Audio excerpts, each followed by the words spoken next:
nghiệp xua của mẹ bằng bồn cồn không thôi mẹ bạn mơ YouTube nhom hai đấy nhom miền non trường mùi đá thà ta cầm hồn mùi khang này sẽ đặc cảnh rừng mònในការចំណូលដោយសារអ្វីខ្លះដែលសំខាន់នៅក្នុងក្រុមហ៊ុន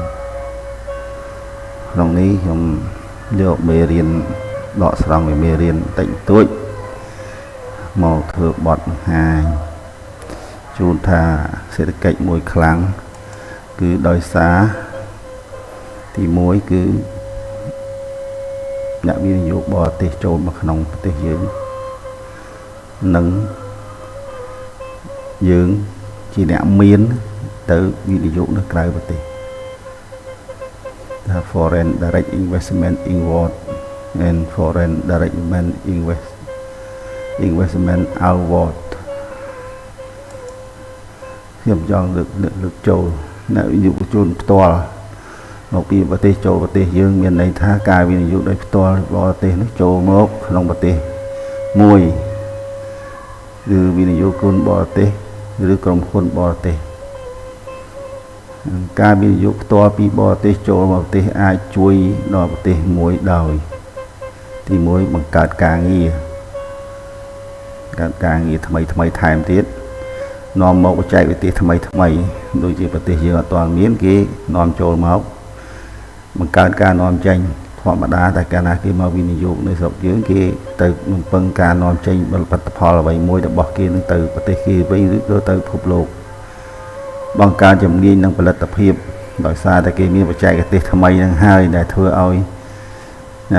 ក៏បង្កើនចំណុចជំនាញនោះគេខ្វះអ្នកជំនាញគេបញ្ជូនកម្មករយើងទៅរៀនហើយបង្កើនផលិតភាពគ្រប់គ្រងដល់កំណើនសេដ្ឋកិច្ចនៅប្រទេសនឹងមួយនោះជាក់ស្ដែងនៅប្រទេសយើងគេបានវិនិយោគនៅខាងវិញ្ញាណភ័ណ្ឌកាត់ដេរនិងបែកកម្បោកតាបជាដើមច្រើនជាងគេអញ្ចឹងយើងបាននាំចេញទៅប្រទេសផ្សេងបានហើយការវិនិយោគផ្ទាល់ទៅក្រៅប្រទេសវិញយ៉ាងម៉េចចំពោះអ្នកមានយើងឧបមាថាអ្នកមានក្នុងប្រទេសយើងទៅថាមានន័យថាអ្នកការវិនិយោគដែលធ្វើដោយក្រុមហ៊ុនឬពីវិនិយោគិនពីប្រទេសមួយទៅកាន់ប្រទេសមួយទៀតបើថាអ្នកប្រទេសយើងតកែនៅស្រុកយើងនេះគេរកស៊ីបានមានបានទៅគេចង់ពង្រីកមុខរបរអីទៀតឬក៏ពង្រីកទីផ្សារទៀតគេទៅខាងក្រៅទៀតអត្ថប្រយោជន៍វាមានអ្វីខ្លះទៅវិនិយោគនៅក្រៅប្រទេសដោយផ្ទាល់នោះគឺទី1គឺកាន់ទីផ្សារថ្មីទី2ចំណាយផលិតកម្មទាបគឺប្រៀបធៀបមកស្រុកយើងគឺប្រស្រុកគេទាបជាងយើងប្រហែលអញ្ចឹងចុះហើយពីកន្លែងមួយទៅកន្លែងមួយគឺចំណាយផលិតកម្មទាបការពង្រីកអាជីវកម្មអន្តរជាតិគឺគេចង់ពង្រីកផលិតផលគេទៅអន្តរជាតិការចូលទៅកាន់ធនធាននិងបច្ចេកវិទ្យាថ្មីទៀតគឺប្រទេសយើងបើសិនជាទៅវិនិយោគនៅសហរដ្ឋអាមេរិកគឺយើងរំពឹងថាយើងនឹងមានបច្ចេកទេសថ្មីនៅប្រទេសអាមេរិកចូលទៅក្នុងកន្លែងរោងចក្រយើងហើយយើងនាំចូលមកស្រុកខ្មែរយើងក៏យើងក៏អាចទៅបានដែរហើយការនឹងវិនិយោគដោយផ្ទាល់ចេញទៅក្រៅប្រទេសគឺមានតម្រង់វិនិយោគផ្ទាល់ពីបរទេសគឺការបើករោងចក្រនៅបរទេសខ្ញុំនិយាយបានអញ្ចឹងយើងទៅបើករោងចក្រនៅបរទេសហើយយើងបានទទួលបច្ចេកទេសមកពីគេដោយសារបច្ចេកទេសគេនោះគេមានខ្លាំងជាងយើងការទិញយកក្រុមហ៊ុនបរទេសទី2ទៀតគឺអ្នកមានលុយទៅទិញបច្ចេកទេសគេទៅមកដូចនៅប្រទេសកូរ៉េគេទិញរោងចក្រមួយមកប្រទេសគេបដ ாய் រោងចក្រឌូសាន់យកមកប្រទេសកូរ៉េត្បូងមកទិញបច្ចេកទេសថ្មីគេអត់បានទៅធ្វើនៅនោះគេទិញយកមកធ្វើនៅស្រុកគេវិញដើម្បីអភិវឌ្ឍបន្តទៅទៀតការបង្កើនសាខាឬក្រុមហ៊ុនបុតនៅក្នុងប្រទេសមួយផ្សេងទៀតការបង្កើតសាខានេះជាវិធានការសំខាន់បំផុត ដែលយើងគួរតែមានដាច់ខាតឧបមាថាឥឡូវនេះយើងសម្បូរស្រូវកឬក៏សម្បូរស្វាយឬក៏សម្បូរស្វាយចន្ទីចឹងចាស់យើងបបោហ្នឹងតម្លៃវាថោកជាងទៅក្រៅប្រទេសហើយយើងបង្កើតសាខានៅប្រទេសណាមួយដែលយើងបានទៅហ្នឹងយើងនឹងបាននៅលក់នៅកន្លែងនោះយើងយកផលិតផលយើងទៅលក់កន្លែងនោះមាន brand name របស់យើងហើយយើងចែកចាយពីកន្លែងសាខាយើងហ្នឹងទៅខាងក្រៅគឺជា brand name របស់យើងគឺជាឈ្មោះក្រុមហ៊ុនយើងប្រទេសជាតិយើងតែបើសិនជាយើងមិនបានទៅវិញយើងបានទៅបង្កើតសាខាឬក៏បង្កើតអីនោះទេយើងបានតែដាក់ឈ្មោះគេទេគឺគេមកទិញរបស់យើងគឺយើងដាក់ឈ្មោះគេតែតាមគេ brand name របស់គេតែតាមគេខមមិនយើងក៏មកជាទិញរបស់យើងការដែលវិនិយោគលើគម្រោងឬអាជីវកម្មបរទេសជាក់ស្ដែងការវិនិយោគលើគម្រោងនៅស្រុកយើងនេះគឺវិនិយោគគម្រោងមានស្ពានថ្នល់មានអគ្គិសនីហិកថារណាសម្ព័ន្ធមួយចំនួនគឺភាគច្រើនមកពីប្រទេសចិន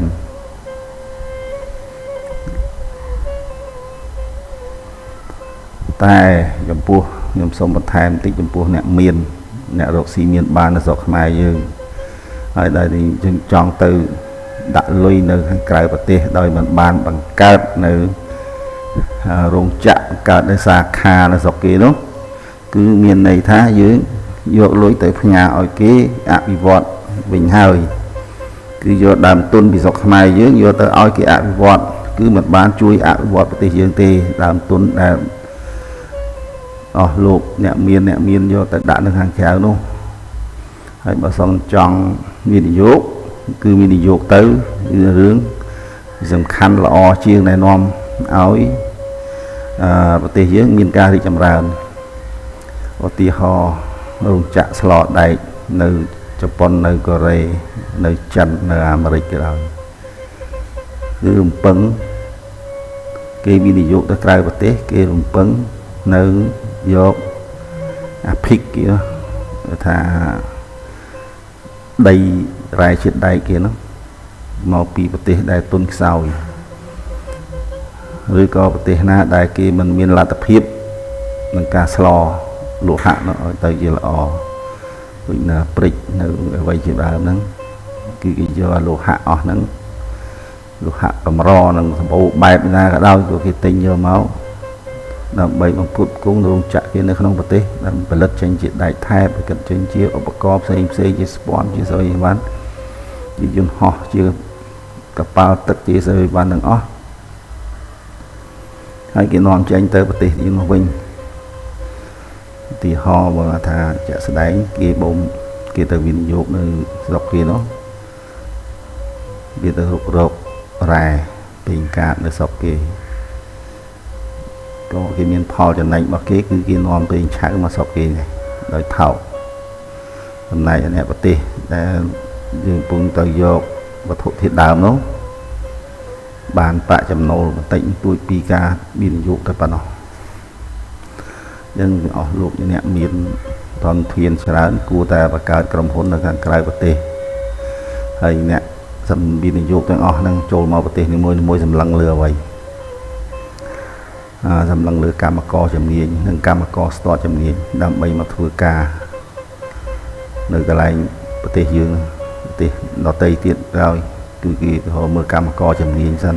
បើប្រៀបធៀបទៅប្រទេសគេតែកម្មករជំនាញនៅប្រទេសគេអាំងស៊ីញើស្រុកគេគឺវាថ្លៃជាងអាំងស៊ីញើនៅស្រុកយើងគេមកវិនិយោគនៅប្រទេសយើងហើយទី2គឺប្រាក់ខែទាបជាងប្រទេសអ្នកវិនិយោគនឹងខ្ញុំសូមនិយាយឲ្យប្រាក់ខែទាបជាងអ្នកវិនិយោគតែជំនាញដូចគ្នាច្បាប់នានាការពារទុនវិនិយោគច្បាប់នៅប្រទេសនីមួយត្រូវតែមានការពារទុនអ្នកវិនិយោគដូចជាយើងទៅរកស៊ីនៅស្រុកគេក៏ដោយគឺយើងក៏មិនចង់បានការបាត់បង់ដែរយើងចង់បានមានបានចំណេញទោះជាតិចក្តីច្រើនក្តីក៏បានចំណេញមកប្រទេសយើងវិញឲ្យមកអ្នកវិនិយោគវិញទើបគេបានធ្វើបានហ ហើយប្រព័ន្ធពុករលួយទៅកាត់បន្ថយយើងមើលជាក់ស្ដែងនៅប្រទេសសិង្ហបុរីដែលមានប្រព័ន្ធពុករលួយគេល្អសូម្បីតែដោះស្រាយពាក្យបណ្ដឹងក៏គេរត់ទៅរកប្រទេសសិង្ហបុរីដែរនៅអាស៊ីយើងនេះទៅឲ្យតុលាការសិង្ហបុរីកាត់បណ្ដឹងដូច្នេះបើសិនជាយើងកាត់បន្ថយបានពីអំពើពុករលួយគេកាន់តែមកយើងទៀតនឹងច្បាប់ការគិពារអ្នកប្រើប្រាស់ជាដើមការផ្លែងបន្លំផលិតផលគេកម្មសិទ្ធិបញ្ញារបស់គេនោះធ្វើឲ្យការបាត់បង់ធនធានរបស់គេយកបច្ចេកទេសយកមកចូលក្នុងប្រទេសមួយគឺគេត្រូវការពាររបស់បច្ចេកទេសរបស់គេនោះគេការពារនៅផលិតផលរបស់គេជាដើមហើយមានច្បាប់ច្រើនជាទៀតដែលអាចពាក់ព័ន្ធនឹងអ្នកវិនិយោគមួយដែលទៅចង់ចូលមកប្រទេសមួយទៀតខ្ញុំសូមលើកប៉ុណ្ណឹងបានហើយជាបញ្ហាធំហើយភ្នាក់ងារនៅក្នុងប្រទេសគេមួយចំនួនគេមានភ្នាក់ងារគេទៅតាមរហូតឲ្យតែមានស្ថានទូតគេមានការឡាយពាណិជ្ជកម្មដូចនៅប្រទេសចិនគេមានការឡាយពាណិជ្ជកម្មរបស់គេនៅប្រទេសខ្មែរយើងតែយើងចង់ទៅវិនិយោគនៅស្រុកចិនយើងទៅអាចសាកសួរនៅការិយាល័យគេនឹងបាន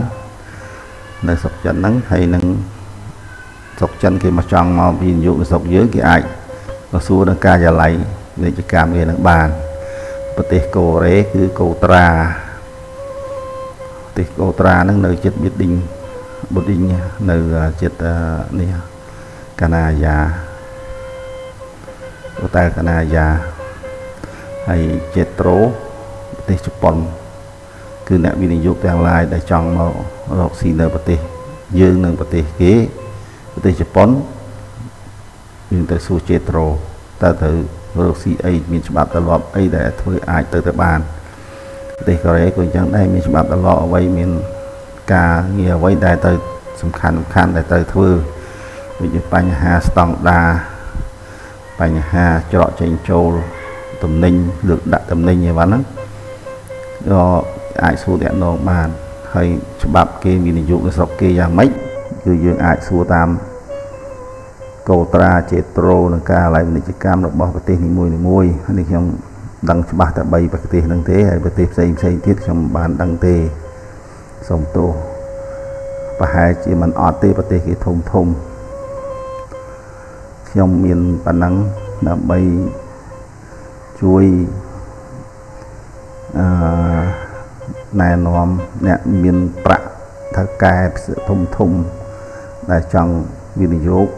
ឬក៏ហៅអ្នកវិនិយោគចូលមកនិយោគជាមួយយើងត្រូវសួរយើងត្រូវសាកសួរយើងត្រូវធានាគេនៅកន្លែងនេះជាដើមមិនថាប្រទេសណាមួយទេឲ្យតែអ្នកមានលុយ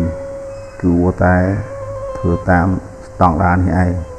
ដើម្បីឲ្យប្រទេសជាតិឬក៏ក្រុមហ៊ុននោះបានរីកចម្រើនបានខ្ញុំសូមលើកឧទាហរណ៍នៅប្រទេសតៃវ៉ាន់ដែលប្រទេសតូចបំផុតហើយសេដ្ឋកិច្ចខ្លាំងខ្ញុំមិនប្រៀបធៀបទៅសិង្ហបុរីទេសិង្ហបុរីក៏ខ្លាំងរបស់គេដែរតែតៃវ៉ាន់មួយដែលសេដ្ឋកិច្ចខ្លាំងអ្នកខ្លះគេថាខ្លាំងដោយសារមានឈីបនៅប្រទេសផលិតឈីបនៅប្រទេសតៃវ៉ាន់ហ្នឹងខ្លោជាងគេនៅពិភពលោកតាមការពិតមិនមែនមកតែពីឈីបហ្នឹងមួយទេគឺការវិនិយោគនៅក្រៅប្រទេសគេខ្លាំងណាស់ហើយការវិនិយោគនៅក្រៅប្រទេសនេះរដ្ឋាភិបាលគេជួយហើយអ្នកបានវិនិយោគផលទុននឹងវិញគេបង់ពន្ធទៅប្រទេសគេតែធ្វើឲ្យប្រទេសគេបានរីកចម្រើនរឹងមាំរហូតដល់សពថ្ងៃនេះគឺដោយសារការវិនិយោគនៅក្រៅប្រទេសច្រើនជាងនៅក្នុងប្រទេសដោយសារប្រទេសវាតូចមិនមែនមានតែឈីបនឹងមួយទេហើយលក្ខណៈបច្ចេកទេសរឿង business គេហៅថាធុរកិច្ចរបស់គេគឺខ្លាំងជាងសិង្ហបុរីខ្លាំងជាងហុងកុងទៅទៀតយើងមើលទៅប្រទេសហុងកុងគេរកស៊ីទៅខាងអីមួយជាដើមគឺការវិនិយោគនៅក្រៅប្រទេសភាគច្រើនបំផុតហើយផលចំណូលរបស់គេនឹងគឺបានដល់ប្រជាជនគេនិងប្រទេសជាតិគេខ្ញុំសូមមានយោបល់ប៉ុណ្ណឹងដើម្បីចេញដើម្បីឲ្យបាន កូនខ្មែរយើងថ្ងៃមុខថ្ងៃក្រោយទៅឲ្យបានដឹងថាតើប្រទេសជាតិយើងរឹងមាំដោយសារអ្វីនៅលើវិស័យសេដ្ឋកិច្ចកុំពឹងផ្អែកតែផលិតនៅក្នុងស្រុកពេកហើយនាំចេញទៅពេកយើងគឺវិនិយោគនៅក្រៅប្រទេសផងដើម្បីនាំវត្ថុធាតុដើមនាំផលិតផលនាំបច្ចេកទេសថ្មីមកប្រទេសយើងវិញដើម្បីអភិវឌ្ឍប្រទេសយើងនាំទាំងដើមទុនជាដើមសូមអរគុណសូមគោរពលា